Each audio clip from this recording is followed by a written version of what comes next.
The first question, I guess, that we need to ask is, are clinical scientists an endangered species? And if you actually think about modern medicine, it didn't start with Hippocrates and all these people 2,000 years ago. It started with the German school in the 1880s, where people started applying the new scientific discoveries to the bedside. So every doctor was trained to go out and look for things that had never been seen before, and to use his microscope and actually apply science.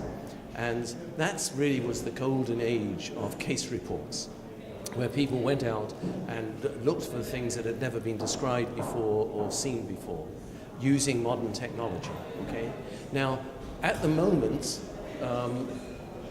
I think one of the depressing things is that an awful lot of doctors are not really particularly interested in publishing or doing research, and especially if they're sort of clinical bedside doctors. And one of the reasons is, maybe, that there's not enough money in it. Now, by and large, the way the medical profession works these days is, if you stick things into people and do something to them, you get paid. And if all you do is think about them, well, there's no money in that, okay? The other possibility is that there's nothing left to discover, okay? That all these things that, like Parkinson's disease, are now well recognized.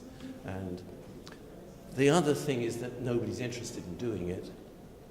And the other big thing is it's difficult to get started. Because if every journal, well, actually there are lots of journals now, but every journal now is getting a very high rejection rate. And if you just write in from a small country hospital with a paper, it's even tougher now than it used to be.